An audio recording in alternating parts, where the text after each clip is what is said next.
Olá, estamos começando mais uma edição do Justiça do Trabalho na TV, produzido pelo TRT de Santa Catarina. O número de demandas do Judiciário não para de crescer. Atualmente, já são 100 milhões de processos em tramitação, comprometendo assim a garantia constitucional da razoável duração do processo. Diante disso, o Poder Judiciário vem investindo em meios alternativos de resolução de conflitos, como a conciliação e a mediação. E para discutir o assunto, está conosco a Procuradora do Banco Central, Luciane Moessa de Souza, autora dos livros Meios Consensuais de Solução de Conflitos envolvendo os entes públicos e Mediação de Conflitos Coletivos. Luciane, seja bem-vinda em nosso programa. Obrigado pela presença para discutir um assunto tão importante como esse, que é a questão da conciliação e da mediação.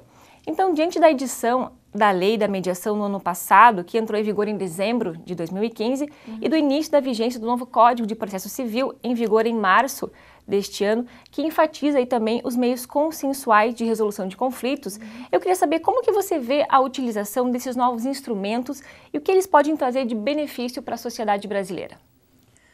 Oi, Letícia, primeiro eu quero agradecer aí o convite, a oportunidade de estar com vocês, falando sobre esse tema.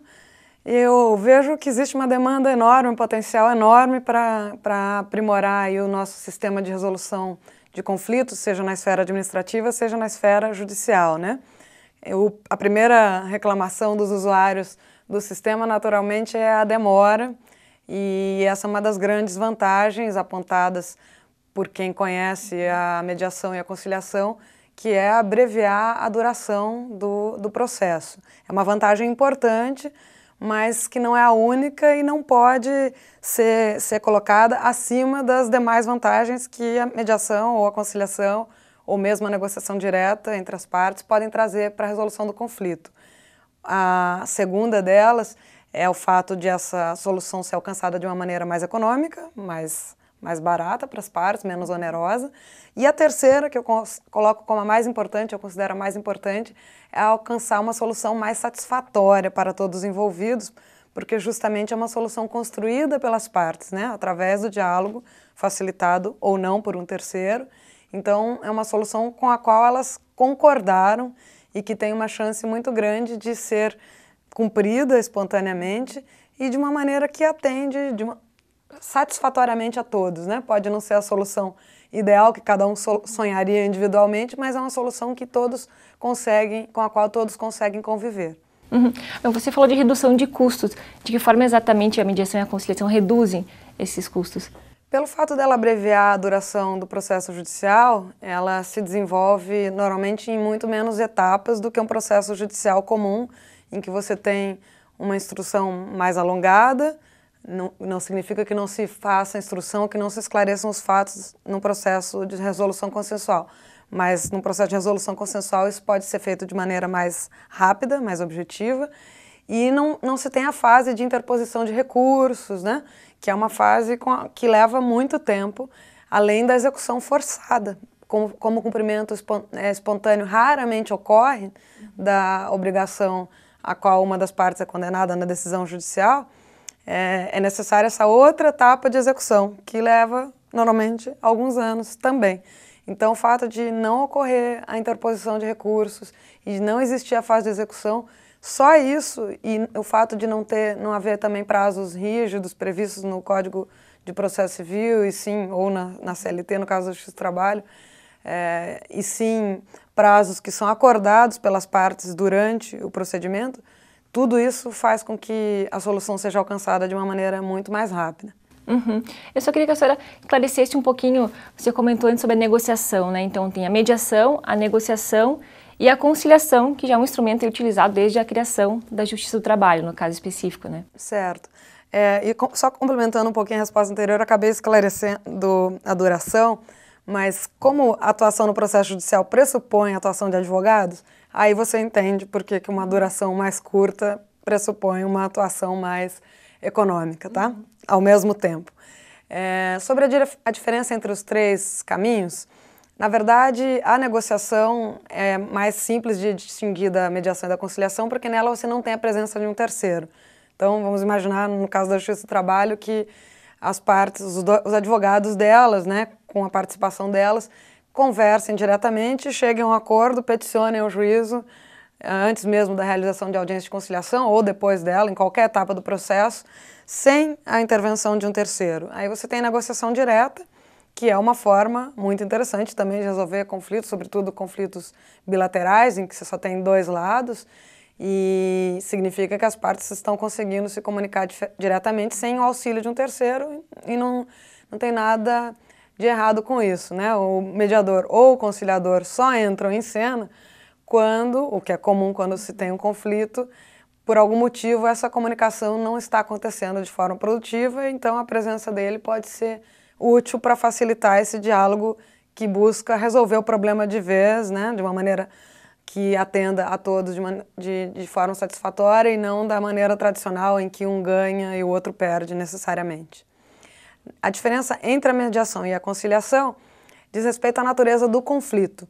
Quando as partes têm um relacionamento entre si, um relacionamento passado ou mesmo futuro a preservar, a abordagem que se deve dar é uma abordagem mais aprofundada. Então, mais do que focar naquele problema que é trazido ao judiciário, por exemplo, o mediador vai ajudar as partes a focarem em todo o contexto daquele conflito e como o relacionamento vai se desenvolver depois. Então, o protagonismo delas na construção dessa solução que se vai buscar, desse acordo que se vai buscar, é muito maior do que na conciliação, em que o problema realmente é somente aquilo que foi trazido, né? No caso de um acidente de trânsito, o conflito é só aquilo, as partes não têm nenhum relacionamento a preservar, então a abordagem pode ser mais superficial, o processo normalmente é mais rápido e o conciliador é mais ativo porque ele não tem que se importar com a repercussão que a forma como aquele acordo foi alcançado vai ter no relacionamento delas. Elas não precisam aprender a se comunicar diretamente na conciliação, porque muitas vezes elas não vão se relacionar mais no futuro. Normalmente não vão.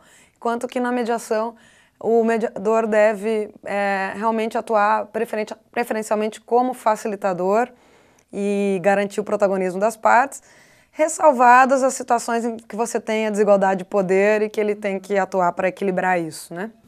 Acho que é importante destacar da mediação que não se busca culpados, né? Que as partes ali estão ali para resolver aquele conflito em si e não buscar culpados.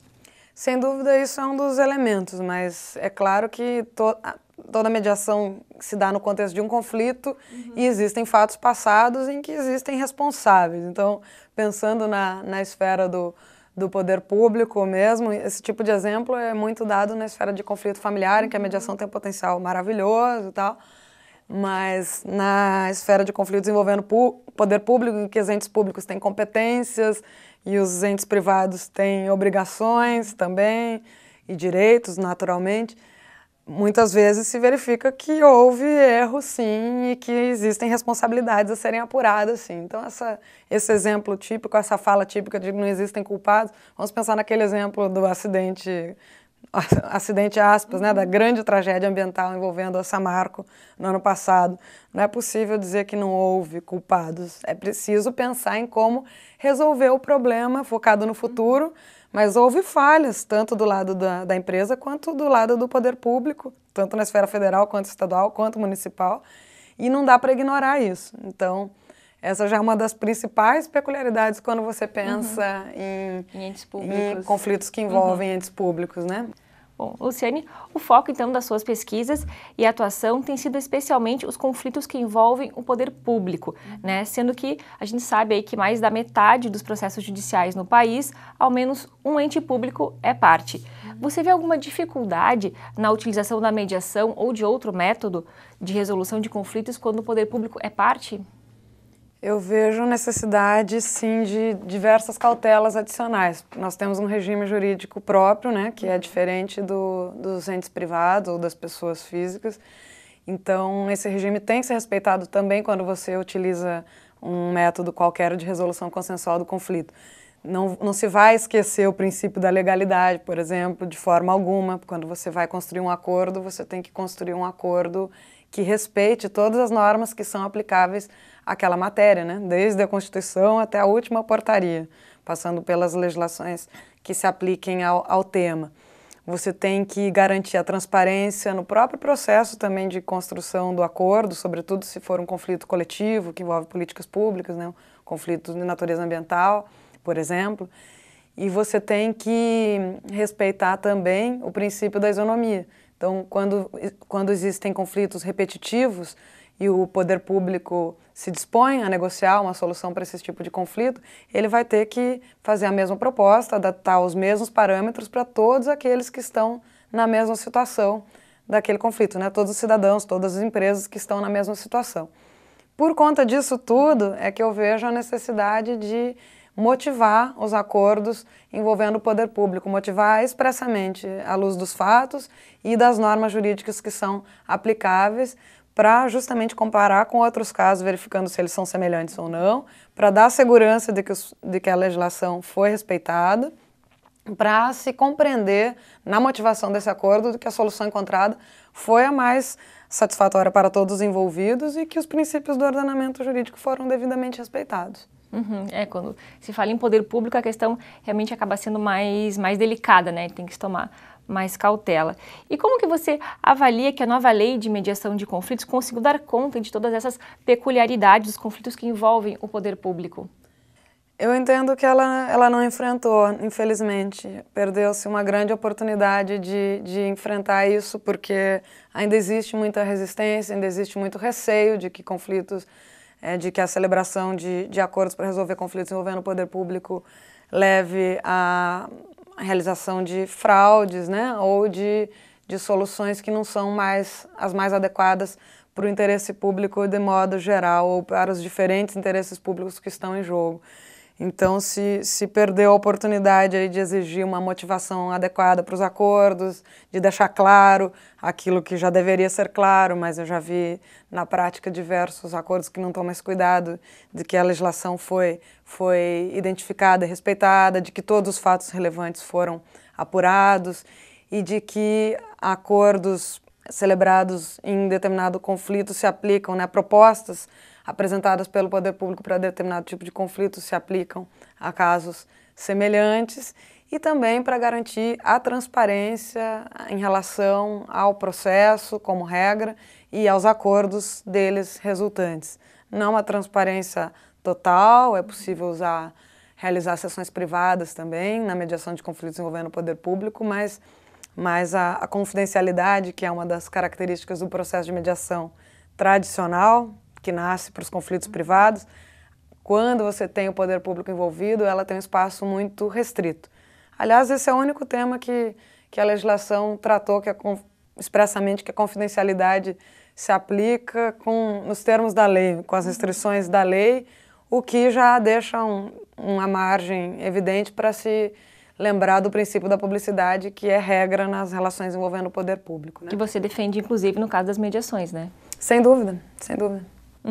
Bom, e como que você vê a participação dos advogados na utilização dos métodos consensuais de solução de conflitos? O advogado ele pode ser muito útil já nos conflitos privados, quando se faz necessário um aconselhamento ao cliente a respeito da comparação entre o acordo que está sendo construído, que está sendo discutido, e um possível resultado do julgamento do conflito, caso a decisão viesse unilateralmente do judiciário. Então, a parte normalmente precisa desse aconselhamento para ela comparar, né, o tempo e o possível desfecho de um processo judicial tradicional com o acordo que está sendo construído naquele processo de mediação. Então, o advogado já é útil aí. No caso do conflito envolvendo o poder público, em que você tem essa necessária observância do princípio da legalidade, né, identificação das normas jurídicas aplicáveis, muitas vezes você tem normas jurídicas de mesma hierarquia que também entram em conflito aparente entre si, você vai ter que encontrar uma interpretação que harmonize isso. Então, a utilidade é muito maior, né? Você está falando de ente público, o advogado público tem que estar presente desde o início do processo de negociação ou de mediação, sem sombra de dúvida, e tem que participar ativamente ali da análise jurídica do potencial acordo, da sua redação. Então, essa participação é essencial. E para o advogado privado, da mesma forma que nos conflitos que envolvem somente partes privadas, sempre aconselhando o cliente do ponto de vista da solução mais adequada para ele, à luz de potenciais resultados, caso o acordo não seja alcançado. Uhum. Eu queria voltar um pouquinho à questão da mediação envolvendo entes públicos. Como fica a questão do mediador, assim, qual que é o melhor facilitador para participar, enfim, para mediar um acordo envolvendo aí uma grande empresa, que envolva aí um valor, né, grandes valores envolvidos, para que não haja assim uma vantagem indevida, né? O mediador não pode ter vínculo com nenhuma das partes, né? Ele não pode ter interesse no desfecho do conflito. A garantia de imparcialidade vem daí. Ele não pode ter nenhum interesse nem com as partes, nem com os seus advogados.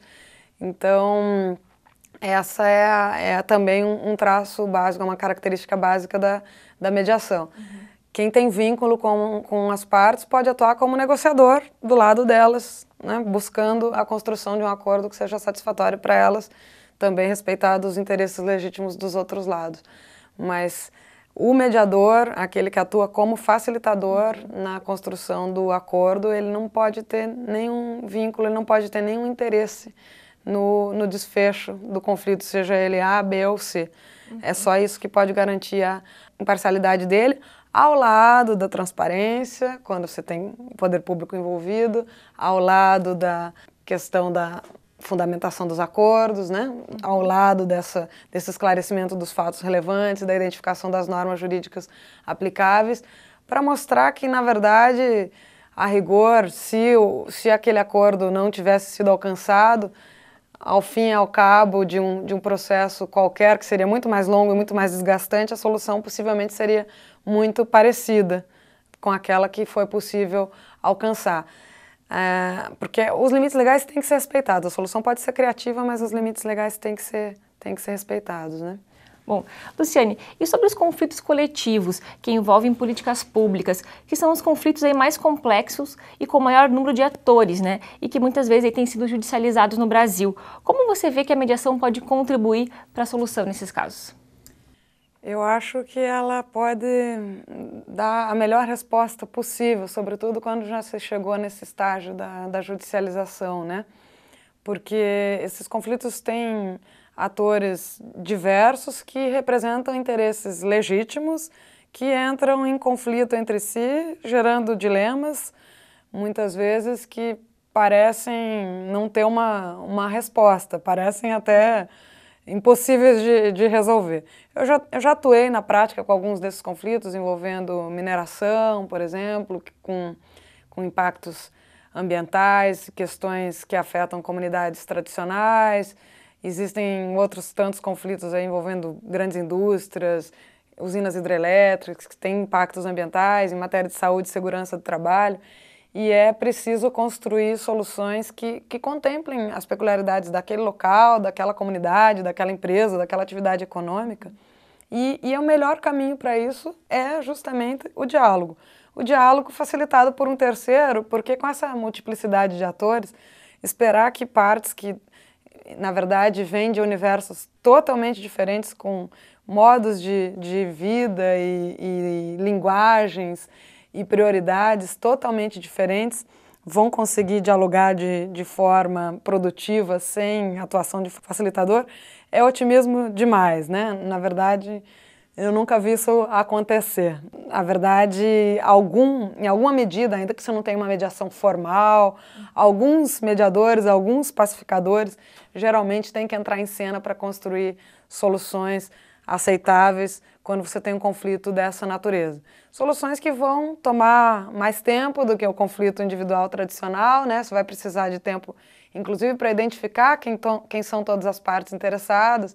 Dentro da esfera pública, você pode ter conflitos que vão envolver órgãos federais, estaduais e municipais ao mesmo tempo, vários órgãos federais, muitas vezes, né? A gente tem uma federação muito concentrada.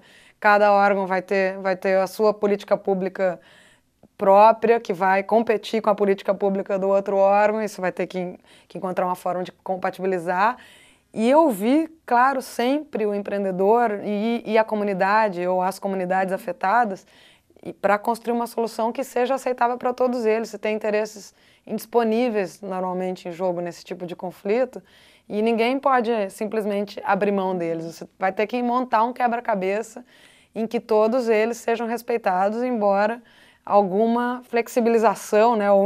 Não é uma flexibilização de conteúdo, uma flexibilização quanto à forma de observar esses direitos para encontrar uma forma de proteger cada interesse, não da forma inicialmente pleiteada, vai ter que ser encontrada, né?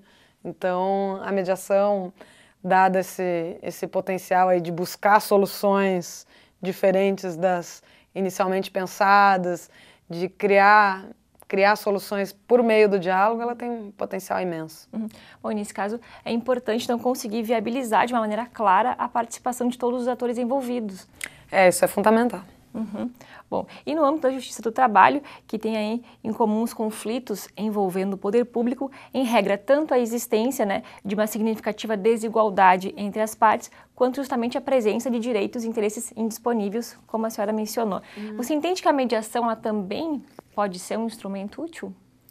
Sem dúvida, sobretudo quando se pensa nos conflitos envolvendo saúde e segurança do trabalho, né? Porque na justiça do trabalho e no conflito individual, geralmente o relacionamento já acabou, né? Por isso que se utiliza tanto a conciliação. Mas quando você pensa no conflito coletivo, não só aquele envolvendo reajuste, né, celebração de nova convenção coletiva, eu estou falando desse conflito coletivo que envolve aí a construção de soluções consistentes e duradouras para temas de saúde e segurança do trabalho, vai ser necessário normalmente envolver, inclusive, os entes públicos, né, que atuam na matéria, porque nessa seara também você sempre vai ter que mostrar para o empreendedor que existe toda uma estrutura pronta para ser acionada, ser colocada em funcionamento, caso o acordo não seja devidamente cumprido. Então é preciso envolver isso, é preciso envolver esses entes públicos para encontrar também a solução tecnicamente mais adequada e é preciso, obviamente, envolver a comunidade, a coletividade de empregados para entender exatamente onde estão as causas, né? E o empreendedor para entender onde estão as causas que estão levando aquelas condições de trabalho inadequadas para aí sim resolver com vistas ao futuro, né? Aquela questão que você colocou em algum momento, né, de passado versus futuro, na verdade, eles têm que conversar num procedimento de mediação. Você precisa entender as raízes do problema para daí construir um futuro diferente em que o problema esteja resolvido. Então, a mediação aqui também tem um potencial bem interessante. Muito embora a lei de mediação, ela acabou que não abarcou as relações trabalhistas, né? Ela não tratou, ela não tratou, eu acompanhei a tramitação na fase final, pelo menos no último ano, e soube que houve pleito expresso aí da Justiça do Trabalho para que o tema não fosse incluído. Entendo que porque ainda havia um receio fundado de que a mediação não desse conta dessa desigualdade nas relações de poder, na Justiça do Trabalho, que existem nos conflitos trabalhistas, e que não desse conta dessas peculiaridades. Esse é um receio que, da forma como a lei foi aprovada, se revelou bastante justificado, né? Mas se, na verdade, tivesse havido uma demanda de, não, vamos tratar disso, mas da maneira adequada a esse tipo de conflito. Então, quando se tratar de conflito coletivo, a participação de todos os atores vai ter que ser garantida, a transparência vai ter que ser garantida, o acordo vai ter que ser fundamentado. Aí, por que não já trazer isso para o âmbito da competência da justiça trabalhista, né? E mesmo nos conflitos individuais, se houvesse uma previsão clara, isso pode ser deduzido do sistema, mas se houvesse uma previsão mais clara de que um dos deveres do mediador é atenuar a desigualdade das relações de poder também, isso daria mais conforto, mais segurança, de que existe uma necessidade de investigar os fatos e de celebrar acordos fundamentados, isso daria muito mais conforto, mais segurança para quem está acostumado a atuar em relação aos conflitos trabalhistas, né? E o respeito aos direitos indisponíveis, né? Também, porque construir acordos não implica renúncia de forma alguma a direitos que são indisponíveis, implica encontrar formas criativas de respeitar todos os direitos e interesses indisponíveis e também disponíveis que estejam em jogo, né? Bom, Luciane, infelizmente o nosso tempo chegou ao fim. Agradeço muito a sua participação no programa de hoje. Obrigada, um prazer. Hoje conversamos com a procuradora do Banco Central, Luciane Moessa de Souza, sobre meios consensuais de solução de conflitos. Nos vemos no próximo programa. Até lá!